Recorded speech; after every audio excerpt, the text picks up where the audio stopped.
President Trump deploying 200 National Guardsmen to Portland, Oregon, after months of protest at ICE facilities. But now Oregon is suing, arguing that Trump's claims of violence in the city are baseless, wildly hyperbolic, and that pretext. Joining us right now to discuss this is former DHS Secretary Chad Wolf. Chad, we've been down this road before with you. You put federal troops in there because they couldn't control their people.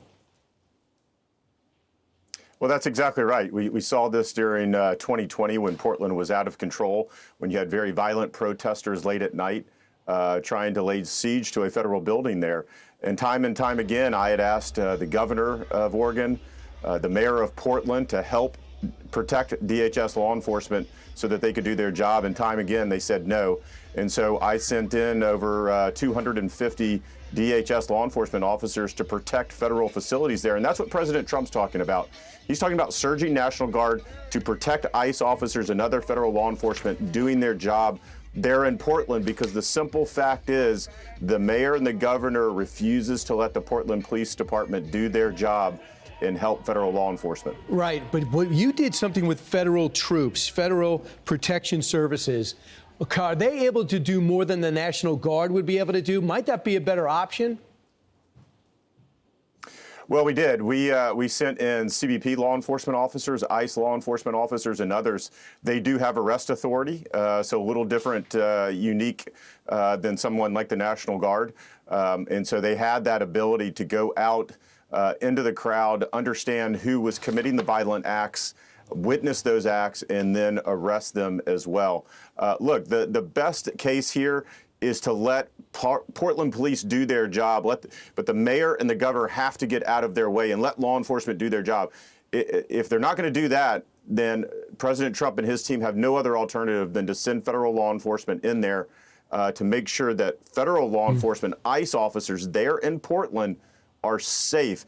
That ICE facility in Portland, just outside the city, has been laid siege to night after night after night.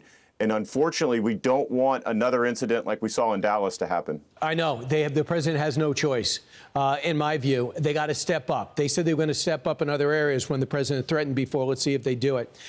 Meanwhile, this is an interesting story. This Des Moines school superintendent, a former key aide to Michelle Obama, his name is Ian Andre Roberts, got arrested. Well, why? For being in the country illegally. And now Iowa is pushing to keep him here. This guy has overstayed his visa. He's ignored desk appearances. And now ICE is saying, you're on target list. You don't belong here. Here's the Des Moines School Board defending the superintendent. Before we begin, it seems fitting to take a page out of Dr. Roberts' book and ask the community to engage in radical empathy as we work through this situation together. We do not have all the facts. There is much we do not know. However, what we do know is that Dr. Roberts has been an integral part of our school community since he joined over 2 years ago. During his time with our district, he has shown up in ways big and small. He was arrested with a loaded handgun, a fixed blade hunting knife, $3,000 in cash. Your thoughts? Well, a couple of different thoughts here. One, it's remarkable that that school system would hire someone that has no work authorization, that has no legal right to be in the United States. You really have to question their hiring practices. Two, this individual knew that he had overstayed a visa. He knew he had no legal right to be in the United States, no work authorization, and yet he's going to continue to go down this path. Look, he could be a great individual, a fine, upstanding individual, but the facts remain that he is here in the United States illegally. He has a number of different ways to cure that illegal entry into the United States, and over time, he's chosen not to. He's chosen to continue to go down this path, and so it leaves DHS, it leaves ICE and others, those that enforce immigration law, little choice here. Chad Wolf, thanks so much. Appreciate it. 21 minutes now before the top of the hour.